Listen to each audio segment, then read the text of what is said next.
Bismillahirrahmanirrahim. Assalamualaikum warahmatullahi wabarakatuh. Alhamdulillahirabbil alamin. Wassalatu wassalamu ala asrafil anbiya'i wal mursalin wa ala alihi wa sahbihi ajma'in. Asyhadu an la ilaha illallah wa asyhadu anna Muhammadan abduhu wa rasuluh alladzi la nabiyya wa la rasula ba'da. Qala Allah ta'ala a'udzu billahi minasy syaithanir rajim. Rabbi shrah li sadri wa yassir li amri wahlul 'uqdatam min lisani yafqahu qawli. Wa qala Muhammad sallallahu alaihi wasallam, Allahumma inna nas'aluka ilman nafi'a wa rizqan thayyiba wa rizqan wasi'a wa shifaa'a min kulli da' wa amalan mutaqabbala. Amma ba'du, Bapak-bapak, Ibu-ibu sekalian yang dimuliakan Allah, alhamdulillah sehat nggih? Masya Allah, baru olahraga suaranya lantang. Alhamdulillah, semoga ini bagian dari kebaikan yang Allah berikan kepada kita, dan kita selalu bersyukur agar Allah senantiasa menambah kebaikan itu atas diri kita. Amin ya rabbal alamin.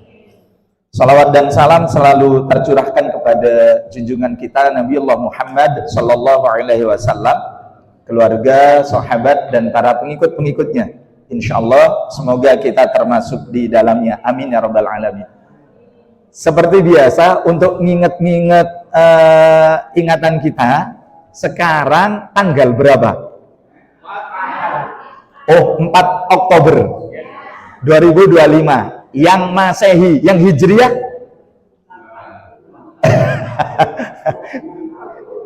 12 Rabiul Akhir, sudah akhir nih.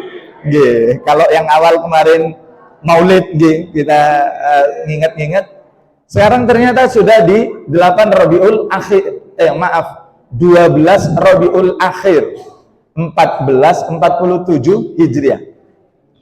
Kalau alhamdulillah ada yang berulang tahun hari ini, maksudnya ingat-ingat tanggal kelahiran, semoga senantiasa diberikan keberkahan umur. Amin ya rabbal alamin. Meskipun demikian, sekaligus menjadi bahan perenungan. Ternyata bertambah usia, jatah kita di dunia semakin sempit, semakin berkurang. Tapi ini adalah sesuatu yang alamiah terjadi. Kita itu berdoanya kepada Allah diberikan usia yang berkah. Insya Allah, ya Allah berikan usia yang berkah. Usia yang berkah itu bukan berbicara tentang usia 30, 40, 50, 70, 80. Bukan angka. Tapi apa yang bisa kita manfaatkan dalam rentang waktu umur yang telah Allah berikan kepada kita. Makanya insya Allah di kesempatan pagi ini, kebetulan kemarin saya sempat bikin tulisan sebenarnya ini, saya ada kesempatan belajar bersama di satu tempat, terus Abah Fatah telepon, enaknya materi ini nopo? Saya sekalian saya fotokopikan, tapi mohon maaf ya kalau kemudian hurufnya kecil-kecil, harus pakai bantuan kacamata gitu, jadi mohon maaf gitu. Saya diminta untuk tadabbur Al-Quran surah At-Talaq ayat 3, wa yarzuqhu min haitsu la yahtasib wa may yatawakkal 'ala Allah fa hasbuh, ya, wa may yatawakkal 'ala Allah fa huwa hasbuh, innallaha balighu amri qad ja'ala Allahu likulli syai'in qadara. Jadi Allah Subhanahu wa taala menyebutkan di dalam hal ini, wa yarzuqhu min haitsu la yahtasib wa may yatawakkal 'ala Allah fa huwa hasbuh. Ada dua kata kunci yang saya pelajari. Yang pertama berkaitan dengan ar-razzaqu, berkaitan dengan rizki. Yang kedua tawakal. Bapak Ibu yang dimuliakan Allah, kalau ngomongin rezeki insya Allah aman nggih? Aman nggih? Tadi kalau misalnya sehat banyak uang, alhamdulillah, daripada sakit tidak punya uang gitu. Jadi ini kalau berbicara tentang rezeki, maaf, kalau saya membatasi rezeki itu pada madiyah, pada benda. Kalau sehat itu nikmat. Jadi kalau ada mungkin sebagian yang mengatakan sehat itu bagian dari rezeki, karena sebenarnya maknanya sama, bimakna al-aqab. Jadi rezeki itu berarti pemberian. Nikmat pun juga pemberian. Dari siapa? Dari Allah. Cuman kalau kemudian saya membatasi rezeki itu lebih pada materi, lebih pada benda, karena memang ketika Allah Subhanahu wa taala menyebutkan wa mimma razaqnahum yunfiqun, dan dengan apa yang aku rezekikan kepada kalian sebagian sedekahkanlah, belanjakanlah. Infak itu kan maknanya belanja gitu. Maka kalau kemudian kita ngomongin tentang rezeki, maka sebab turunnya rezeki itu hanya satu. Apa itu? Biadillah wahdah. Sebab pemberian dari Allah semata. Jadi ngapunten nggih. Kalau kemudian kita ngomongin tentang rezeki itu bukan dari kerja kita, bukan. Sebab ada, tanpa bekerja Allah itu bisa memberikan rezeki atas diri kita. Percaya? Contoh rezeki tanpa kerja ini kenapa? Warisan, Pak. Harta waris. Harta waris itu panjenengan peroleh karena bekerja atau tidak? Tidak. Waris itu kan sesuatu yang kita dapetin dari siapa? Dari orang yang sudah meninggal dan meninggalkan harta. Makanya disebut harta waris.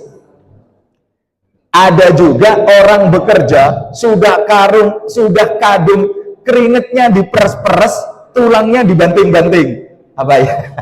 Kerja keras, banting tulang, peras keringat.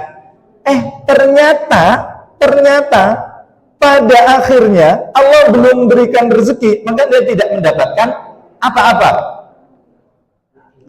Percaya ya? Sama-sama maaf bekerjanya ngapunten. Kalau kemudian kita ngomongin tentang sama-sama golongan gitu ya, pangkatnya sama, golongannya sama, kira-kira akhir bulan atau awal bulan pendapatannya bisa sama atau beda? Bisa beda. Sama-sama tertulis di struk bayaran itu ya, sama-sama 7 juta, tapi ternyata kenyataannya saat penerimaan itu bisa berbeda. Betul? Ada yang terimanya dari 7 juta tertulis, ada terimanya 10 juta, gitu kan? Ada yang 7 juta tertulis, ada yang terimanya 4 juta. Artinya apa? Kalau berbicara tentang rezeki, sebabnya itu hanya satu. Sebab kalau ngomongin sebab, itu pasti ada akibat. Kalau sebab bekerja, Allah berikan sebab bekerja, langsung dapat rezeki, enggak juga. Sebab berjualan Allah berikan rezeki, enggak mesti. Tinggi. Mantun nuwun, ngapunten. Makanya kalau kemudian kita berbicara tentang rezeki, karena rezeki itu pemberian dari Allah, maka yang ada di dalam cara berpikir kita laisa milkiyah. Rezeki itu bukan berarti hak kepemilikan.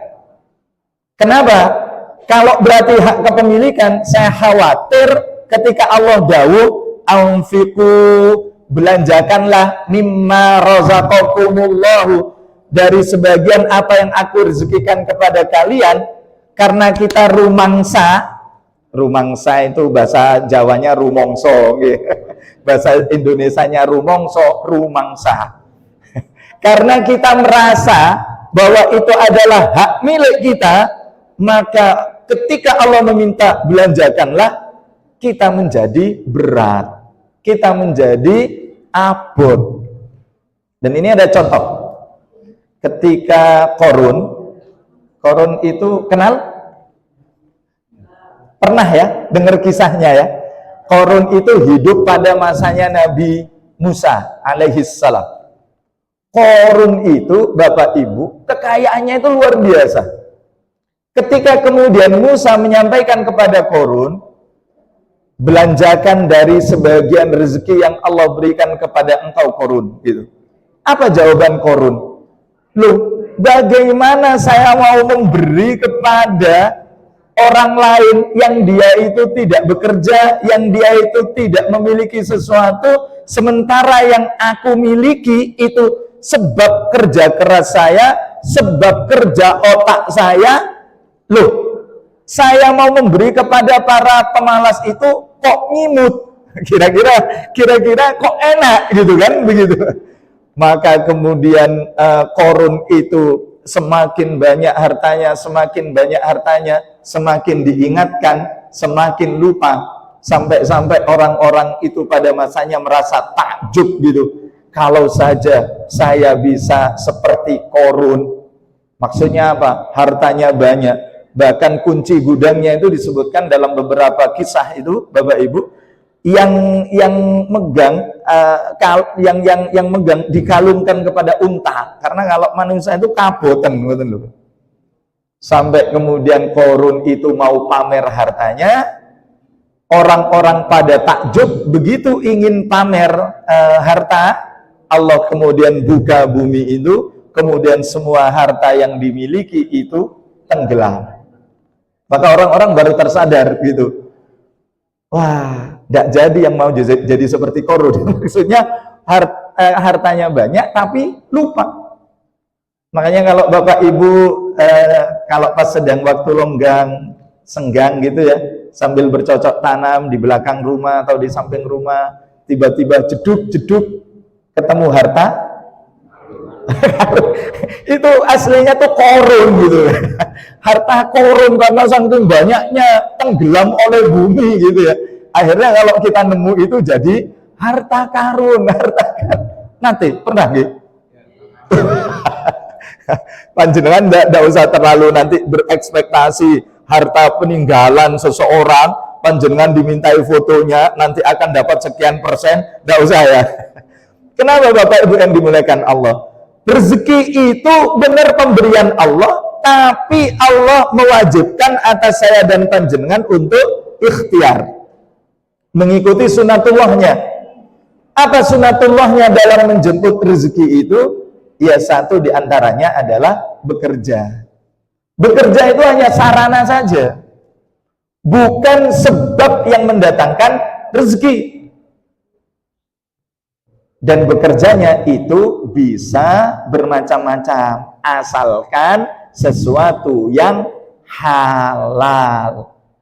Sebab dalam ayat ini saya menuliskan dari apa yang disampaikan oleh Rasulullah Sallallahu Alaihi Wasallam, gitu ya, bahwa suatu waktu, suatu masa nanti akan ada ketika seseorang itu di dalam mencari rezeki itu tidak lagi memperhatikan rezeki itu didapat dengan cara yang halal atau dengan cara yang haram.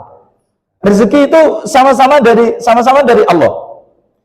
Rezeki itu bisa halal, bisa haram. Dua-duanya sama-sama dari Allah.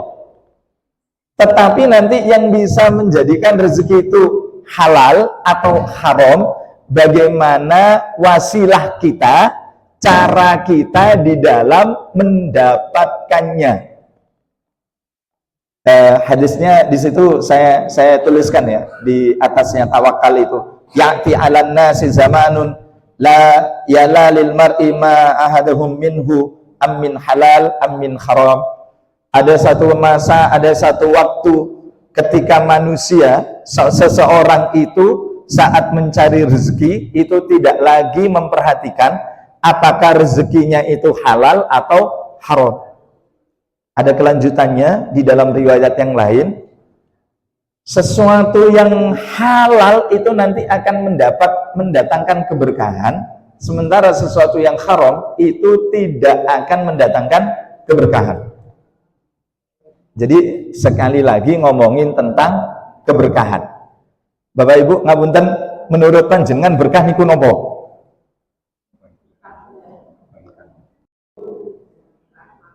Rahmat. Terus berkah itu cukup. Ngoten nggih? Berarti kalau enggak cukup berarti enggak berkah. Jadi beberapa di antara para alim itu menyimpulkan berkah itu azyadatul khair wa ujrah atau azyadatul khair wa anfa'aha. Jadi bertambahnya kebaikan dan mendatangkan pahala.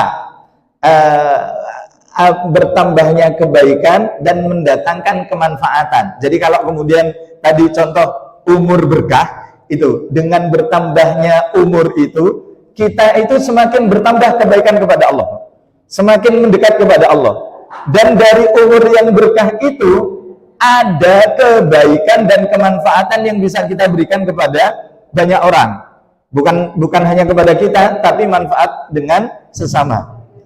Kalau harta berkah, azyadatul khair, adanya bertambahnya baik diri kita kepada Allah. Jadi kalau harta kita itu yang didapat berkah, ibadahnya semakin sergap atau semakin aras-arasan. Berarti kalau kita beribadah semakin males-malesan, berkah atau tidak? Nah ini menjadi bagian introspeksi gitu.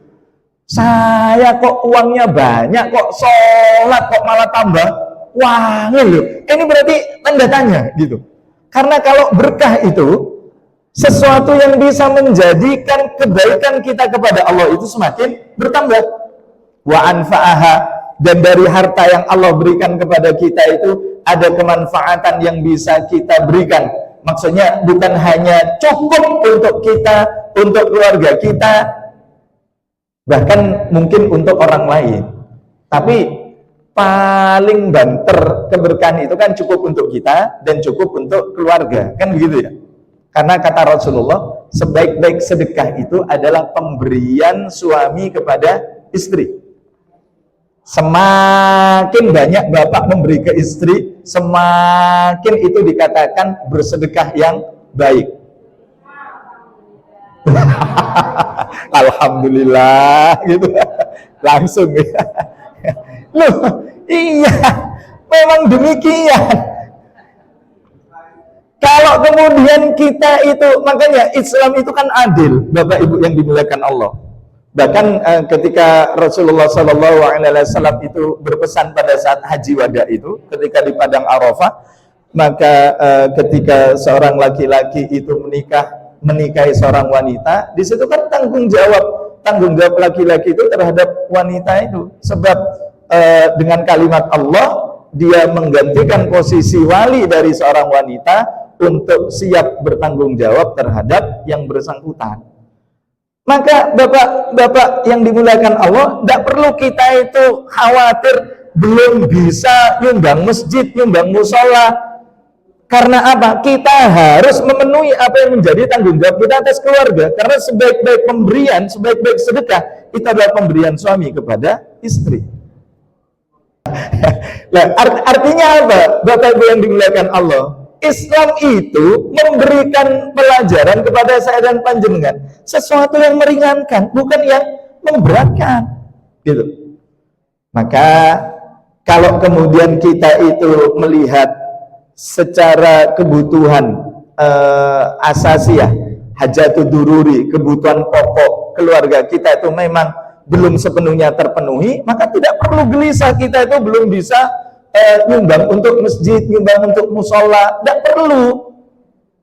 Tapi insya Allah sebab keberkahan yang Allah berikan, gitu loh, diri kita pribadi cukup, keluarga kita, istri dan anak-anak kita insya Allah cukup, maka insya Allah kita akan bisa berbuat untuk kebaikan yang lain, insya Allah. Ini berkah.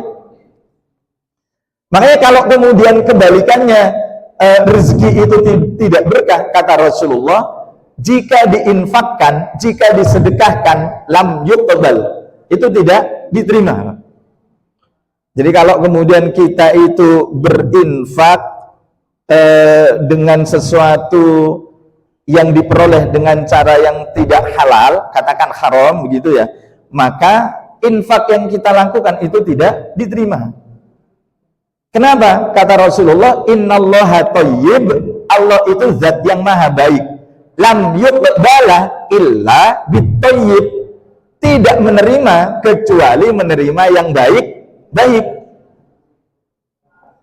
Saya pernah ditanya begini, Pak Fatah, kalau kemudian kita berzakat dari harta hasil mencuri, itu bagaimana? Zakat itu kan memindahkan kepemilikan dari si fulan kepada orang lain, memindahkan kepemilikan. Berarti kan kepemilikan itu kan kepemilikan individu kan. Jadi kalau kemudian kita itu mengeluarkan zakat, itu kan berarti kita itu mengeluarkan sebagian yang kita miliki, kita berikan kepada orang lain. Loh, kalau mencuri itu harta milik kita atau bukan? Loh, terus ini mencuri dulu Pak, mencuri dulu. Karena mencuri dan korupsi itu beda. Kalau mencuri itu bukan dizakatkan, bukan diinfakkan, tapi dikembalikan. Kembalikan kepada siapa? Kepada yang mempunyai. Makanya kalau kemudian tadi ada selentingan, saya selentingan mendengar kalau harta korupsi, ini selentingan aja gitu Pak. Jangan mireng napa mboten. Kalau misalnya itu pun juga sama kan, bukan dari sesuatu yang dibenarkan, maka kita kembalikan apa yang bukan haknya kita, dan yang kita infakkan itu adalah sesuatu yang menjadi hak kita. Hak kita itu maksudnya miliknya kita, milik kita itu sebab diberi oleh Allah. Jadi bukan hak kepemilikan mutlak. Karena kalau kita mengatakan yang saya peroleh dari kerja itu mutlak hak kepemilikan saya, maka saya khawatir nanti kita tidak mau berbagi. Makanya Bapak Ibu, ketika harta yang didapat itu tidak halal, hilang keberkahannya, diinfakkan, tidak diterima oleh Allah. Yang kedua, ketika kemudian disimpan ya, disimpan gitu, lam yubarik, maka itu tidak akan mendatangkan keberkahan. Jadi disimpan, tapi kok kemudian mungkin banyak ya nilainya, tapi kok ibadah kita itu kok semakin merosot gitu. Maaf, misal nih Bapak Ibu, panjenengan jualan, berdagang. Waktunya tiap kali waktu sholat, azan sholat, dagangan panjenengan itu laris pol. Sehingga kalau panjenengan harus melayani, panjenengan kehabisan waktu sholat. Pertanyaan saya, terus berjualan atau cari pekerjaan yang lain?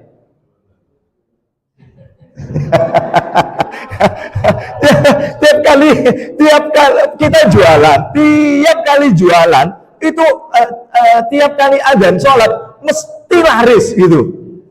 Kalau pas nggak adzan itu nggak laris. Pertanyaan saya, terus jualan atau cari pekerjaan yang lain? Ya panjangan jualan saja nggak apa-apa, tapi cari pegawai, ngoten lho maksudnya. Lho ya kan?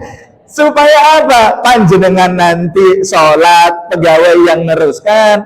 Setelah itu panjenengan selesai sholat, pegawainya panjenengan itu diminta untuk sholat. Ngoten lho. Cek. Jadi kalau kemudian Allah Subhanahu wa taala memang memberikan kepada saya dan panjenengan wasilah rezeki itu lewat berdagang, tiap kali waktu sholat dagangan laris, ya tidak usah berkecil hati, teruskan berjualan. Sepakat nggih? Tapi yang ngangkat pegawai, waduh Pak, nggak nutut ya Pak, nggak ngangkat pegawai. Nah, kalau begitu terus, akhirnya kita tidak akan sholat. Gimana Pak? Kalau sholat sambil dodolan, piye gitu. Sholat sambil jualan, ya susah kan gitu. Begitu ditinggal sebentar untuk sholat, tidak ada yang melayani, ternyata pindah ke tempat yang lain. Panjenengan gelon apa mboten? Gene wis kadung tak belak-belak nih sholat gledek pelanggan kabur. Ini ujiannya itu seperti itu. Bapak Ibu yang dimuliakan Allah. Maaf, panjenengan pernah enggak mengamalkan membaca surah Waqiah sebab hutangnya banyak? Pernah nggih? Hutang lunas? Alhamdulillah. Oh, berarti kalau sudah lunas berarti enggak usah baca Waqiah lagi dong. Dan lunas. Atau mungkin kita itu pernah kalau mau rezekinya lancar, jangan pernah meninggalkan sholat duha. Begitu? Lancar? Cukup? Selesai sholat duhanya? Terus, sebab kalau kita itu salah di dalam berniat, wah ini payah. Saya banyak utang, saya punya banyak tanggungan, supaya rezeki lancar, saya dapat petunjuk untuk sholat duha. Berapa rakaat? Kalau pengen cepet itu 100 rakaat. Siap? Langsung lunas. Ya. 12 rakaat nggih panjenengan nggih. 12. Saya tadi dengar 2, ada dua-duanya 12 atau 2? Oh 2. Oh 2. Saya pikir 12. Ya, ada yang 2, ada yang 4. Ya sudahlah, sesuaikan kemampuan, enggak apa-apa. Tapi ketika panjenengan lihat sholat duha, yang terbayang itu cepat lunas hutang atau mendekat kepada Allah yang terbayang? Mendekat kepada Allah ya. Jangan sampai yang terbayang hutang lunas. Kenapa? Kalau kita niat sholatnya sebab untuk melunasi hutang dan ternyata hutang nggak lunas-lunas, kita kapok. Kadung sholat duha, gledek, pancet, ora lunas-lunas itu. Leren aja. Akan begitu. Tapi kalau kemudian kita itu niatnya sholat dalam rangka taqarrub ilallah, mendekat kepada Allah, karena sholat itu menurut panjenengan bisa mendatangkan rezeki napa mboten? Ayo, sholat itu bisa menjadi wasilah datangnya rezeki atau enggak? Nah, kalau setiap sholat langsung ada uang gitu, itu kita itu mengatakan sholat wasilah datangnya rezeki. Tapi kan tidak secara langsung kan? Kalau setiap sholat kita itu pasti kaya. Sahabat itu tidak ada yang miskin, Bu. Karena sahabat itu sholatnya luar biasa.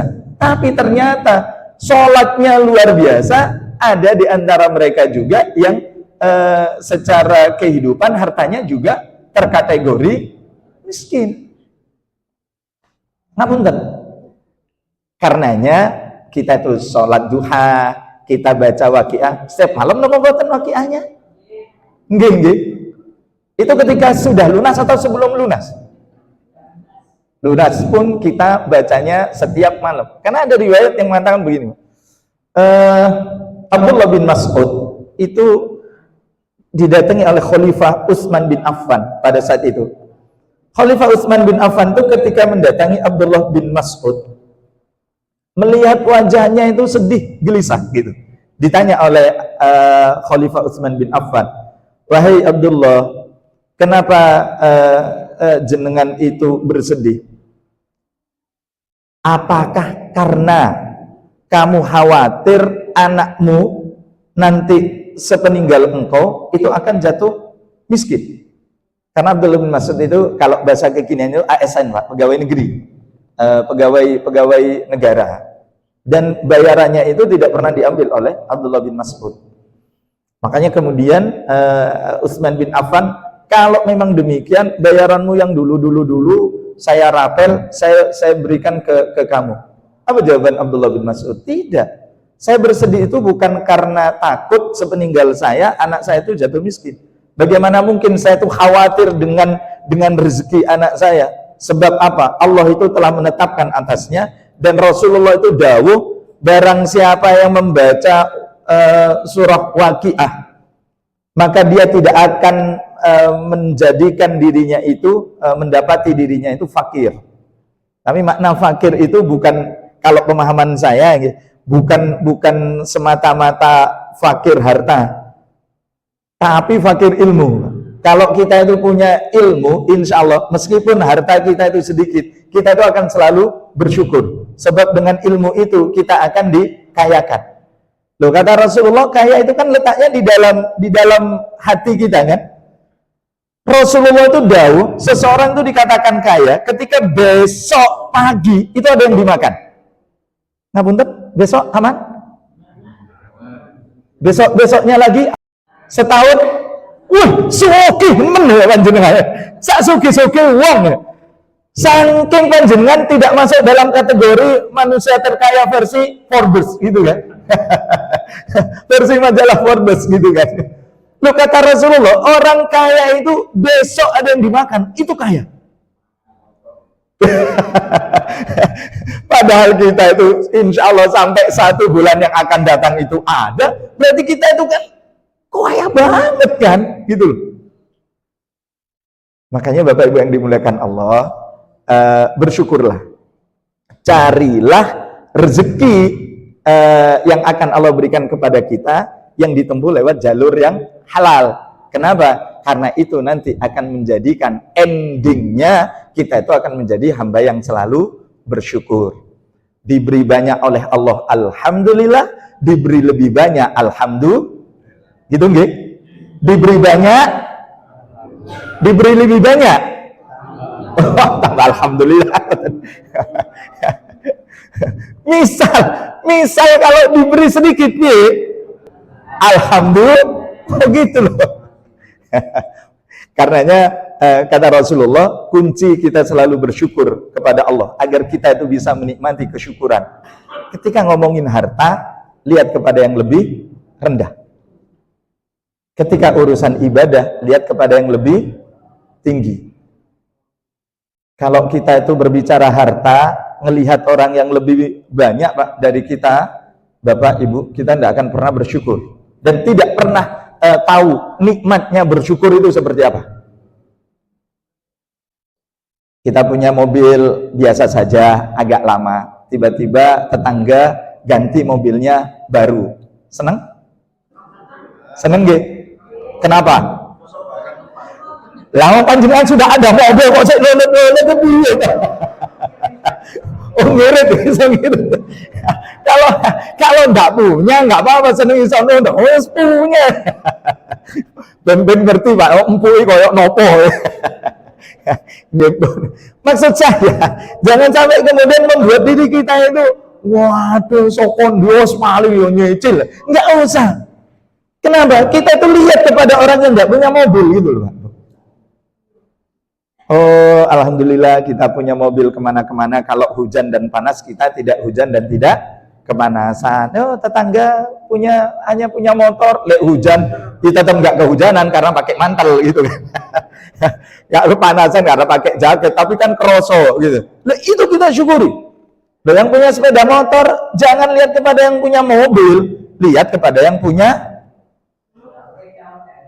ya, yang masih mancal gitu loh, yang masih mancal, yang kita kemana-kemana itu kesel gitu loh. Nah, yang punya sepeda jangan lihat kepada yang punya motor, lihat kepada yang tidak punya sepeda, kemana-kemana jalan gitu kan, gitu. Nah, yang bisa berjalan jangan melihat kepada yang punya sepeda, lihat yang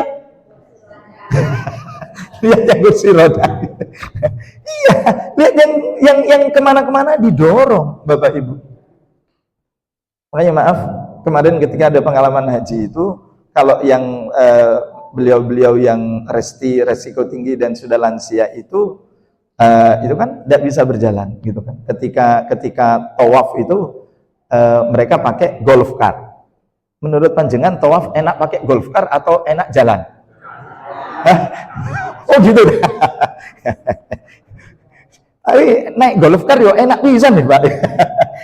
Saya alhamdulillah berkesempatan ikut naik golf car karena ternyata saya juga diminta untuk bimbing yang resti dan yang lansia itu.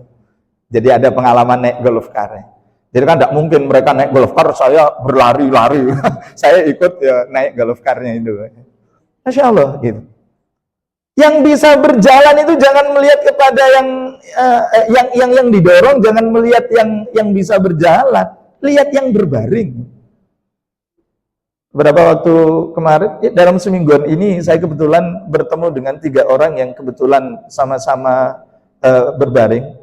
Mereka minta diruqyah, mohon doanya Pak. Ini semoga senantiasa diberikan kemudahan yang terbaik oleh Allah Subhanahu wa taala. Mereka itu sudah tidak bisa ngapain. Halu gitu. Wah, saya datang. Wah, ini siapa yang datang ya? Dikira jin gitu. Ini ada yang jalan ini ada anak-anak, ini ada orang tua. Saya tanya, jenengan sholatnya gimana? Setelah sakit ini Pak, saya enggak sholat. Wah, ini yang garai banyak diganggu gitu. Makanya Bapak Ibu yang dimuliakan Allah, alhamdulillah kita itu masih bisa beribadah kepada Allah, masih bisa sholat itu dengan tanpa berbaring, enggak apa-apa. Kalau kita sholat berbaring, ya ingat yang tidak bisa sholat sama sekali karena koma. Makanya kalau kita itu dengan rezeki melihat kepada yang bawah, insya Allah kita itu bersyukur. Kalau ibadah, jangan lihat yang lebih rendah, lihat yang lebih tinggi. Sampai sholatnya tak delok kok mek papat yuk. Sholat wajib gitu, mek papat. Wih, kulo wis api. Tonggoku le mek telu. Kalau itu kita itu tidak akan pernah bisa bersemangat untuk menjadi lebih baik. Mestinya kalau kita itu sudah jangkep 5 waktu, gitu ya, maka kita tambah dengan yang sunnah. Kalau kita itu sudah terbiasa dengan sunnah rawatib, maka kita itu nanti terbiasa sunnah yang malam sama yang duha. Yang dilihat tuh yang itu. Bacaan Al-Quran, ada yang kita mungkin belum lancar, lihat kepada yang sudah lancar. Artinya terus berproses untuk ibadah mendekat kepada Allah itu menjadi lebih baik. Insya Allah. Karenanya Bapak Ibu yang dimuliakan Allah, rezeki satu sebabnya pemberian dari Allah. Bekerja itu adalah sunnatullahnya kita untuk menjemput rezeki. Ketika Allah beri saat kita bekerja, alhamdulillah. Tapi ketika kita bekerja, Allah belum memberi rezeki kepada kita, jangan berputus asa, tetap ikhtiar. Makanya kata Allah, kata Rasulullah, burung gitu. Saking Allah itu telah menetapkan rezeki atas makhluknya. Burung itu keluar pagi, sore pulang ke rumahnya, bawa makanan untuk anak-anaknya. Itu burung. Kita keluar pagi, balik sore, bawa makanan. Kadang-kadang bawa, kadang-kadang enggak. Oh, burung itu setiap hari gitu. Kalau begitu enak jadi manusia atau enak jadi burung?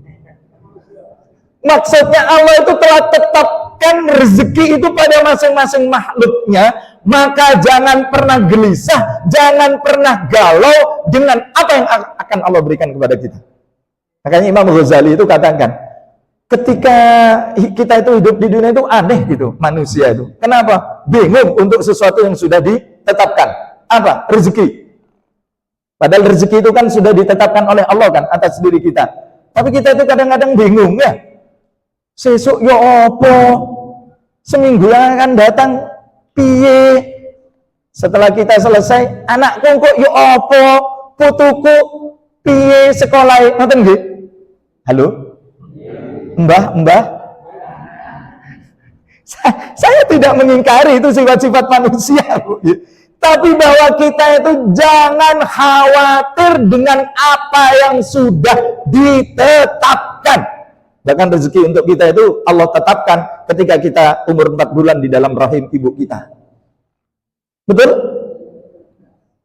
Tahu panjenengan rezeki yang telah Allah berikan kepada panjenengan? Halo? Tahu nggak nominalnya? Enggak kan? Tapi percaya nggak Allah itu tetapkan rezeki itu atas diri kita? Percaya? Harus percaya. Saya makanya alhamdulillah merasa lebih kaya setelah menikah saya, Bapak Ibu. Panjenengan juga enggak? Setelah menikah lebih kaya apa mboten? Perasaannya. Ini sampai jam berapa? Tadi mulainya jam 7:30 kurang 10. Sekarang? 8:30. Oh, masih lama ya berarti. Nggih. Bapak Ibu yang dimuliakan Allah Subhanahu wa taala, karena Allah tidak memberitahu kepada saya dan panjenengan itulah, maka tugas saya dan panjenengan itu memaksimalkan ikhtiar. Saya katakan tadi setelah menikah menjadi lebih kaya.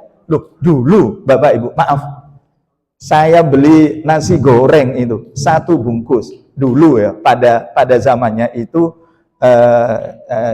misalnya 5.000 itu untuk 1 orang loh, gitu. Begitu setelah menikah, ya, ternyata beli 5.000 itu bisa untuk gitu nggih. Lho gak ono meneh sing dituku gitu. Cukupnya hanya 1 bungkus. Lah biasanya kalau sendirian itu habis satu bungkus, nah ternyata 2 orang juga habis 1 bungkus. Saya berbagi, saya memberi dengan istri. Orang memberi itu kaya atau miskin? Memberi itu mampu atau tidak? Berarti setelah menikah kita lebih kaya atau lebih miskin? Oh, alhamdulillah. Ibu-ibu aman Bu dari Bapak aman? Oh, yang jawab bapak-bapak aman. Apapun sebelum dijawab aman Pak, aman. Insya Allah gitu. Makanya dalam kaitannya dengan rezeki, kita itu tidak perlu gelisah bahwa Allah telah menetapkan atas diri kita. Kata Imam Ghazali, saya lanjutkan tadi, seseorang itu bingung dengan sesuatu yang ditetapkan, tapi tidak pernah bingung dengan apa yang belum dijamin. Apa? Tentang tempat di dalam kehidupan akhirat. Ada jaminan kita itu berada di dalam surga? Ada jaminan kita berada di dalam surga? Yakin kita itu sudah pasti di dalam surga? Insya Allah ya. Tapi ada jaminankah? Pernahkah kita itu gelisah? Pernah kita itu galau? Kita nanti tempatnya di akhirat itu di mana? Pernah kita gelisah begitu? Kadang-kadang gitu. Kita itu kadang-kadang gitu tidak pernah berpikir nanti di akhirat itu tempatnya di mana. Yang kita bingungkan itu untuk sesuatu yang sudah kita sesuk katanya makan opo yo, anak saya nanti gimana, cucu saya, cicit saya bagaimana. Seolah-olah kita itu tidak percaya kepada Allah, bahwa Allah telah menetapkan pada masing-masing umatnya, pada masing-masing hambanya tentang rezeki. Karenanya kadang-kadang kita itu segala cara Pak dilakukan. Na'udzubillah min dzalik. Padahal maaf, Ibu, panjenengan berhak meminta kepada Bapak rezeki yang halal. Karena apa? Karena sesuatu yang tidak halal itu ketika masuk ke dalam diri kita, maka itu nanti akan menyebab tertutupnya doa kita dari Allah Subhanahu wa taala. Na'udzubillah min dzalik. Paham nggih? Karenanya masih galau tentang rezeki hari esok? Boten Pak, alhamdulillah. Sebulan yang akan datang? Boten Pak, boten alhamdulillah. Setahun yang akan datang? Insya Allah. Untuk anak kita? Insya Allah boten nggih, cucu, cicit, aman nggih. Inilah ketika kemudian disebutkan wa may yatawakkal 'alallahu fahuwa hasbuh. Maka barang siapa yang menyerahkan urusan kepada Allah, yang mewakilkan urusan kepada Allah, maka itu sudah cukup. Ngapunten. Kalau sudah kecukupan rezeki itu hilang di dalam diri kita, bahasanya qanaah, menerima dari apa yang diberikan Allah itu hilang. Ayahab, Bapak Ibu, bahaya. Maaf, panjenengan misal nih, dapat jatah beras bulanan 12 juta. Cukup atau enggak? Panjenengan dapat jatah beras bulanan 1 orang 12 juta. Cukup? Cukup? Loh, Ada enggak yang merasa kurang dengan 12 juta itu? Ada enggak? Ada. Di sini aman ya. Kalau menurut panjenengan cukup atau lebih? Lebih. Menurut panjenengan cukupnya seberapa? Ya, satu kali makan sehari berapa kilo kira-kira panjenengan? Seperempat. Ya itu kan seperempat itu kan mikir usia sekarang Pak ya. Anggap panjenengan masih mobile gitu, setengah kilo aja ya. Setengah untuk sehari, wis anggap setengah beras yang panjenengan konsumsi itu judulnya rojone rojo lele. Berarti yang super premium. 1 kilo 100.000? Oh enggak ada. Berapa? 100.000 5 kilo Pak. Oh berarti itu rojo lele mawon. Sekilo 20 ya. 1 kilo 20. Berarti kalau kali 15 berapa? 300.000. Panjenengan diberi 1 juta. Cukup? Mestinya panjenengan yang menjadi wakil loh. Hah? Oh lalu saya akeh piye? Lah ini maaf. Kalau kemudian qanaah merasa cukup dari apa yang diberikan Allah atas diri kita itu hilang, maka saya khawatir seberapapun yang Allah berikan, kita itu akan merasa kurang. Menurut panjenengan itu punya mobil itu cukup 1 atau 20? Hah? Loh makanya cukup 1 atau 20? Oh ngoten nggih. Panjenengan kalau punya mobil 20 kira-kira katanya belanja nang pasar niku, kira-kira budal kabeh napa mboten? Ngapunten. Ini maaf Bapak Ibu. Kekinian itu karena qanaah merasa cukup itu hilang dari dalam diri kita. Padahal qanaah itu tanda orang yang bertakwa. Qanaah bil qalil, merasa cukup dengan apa yang Allah berikan meskipun sedikit, itu tanda orang yang bertakwa. Dan sebaik-baik orang dalam kehidupan di dunia itu adalah orang yang bertakwa. Maka kalau kemudian kita itu hilang rasa cukup dari apa yang diberikan oleh Allah, saya khawatir kesyukuran itu tidak akan pernah ada di dalam diri kita. Na'udzubillah min. Maaf, kalau panjenengan punya uang 400 juta, kira-kira beli boneka Batman atau Spiderman? Halo? Misalkan panjenengan punya uang 400 juta, kira-kira beli boneka Batman atau Spiderman? Spiderman. Kira-kira panjenengan nyesel apa mboten? Ayo. Masya Allah. Kekinian Bapak Ibu, ada orang yang beli boneka itu harga 400 juta. Kira-kira 400 juta, boneka 400 juta itu kalau diajak ngobrol itu sambung apa mboten ya? Ya Allah. Sementara masih banyak orang yang bahkan untuk makan pun itu masih kesulitan. Maaf ya. Semoga Allah berikan sifat qanaah di dalam diri kita. Selalu bersyukur dan merasa cukup dengan pemberian Allah. Amin ya rabbal. Ada waktu 16 menit menuju 8:30. Monggo.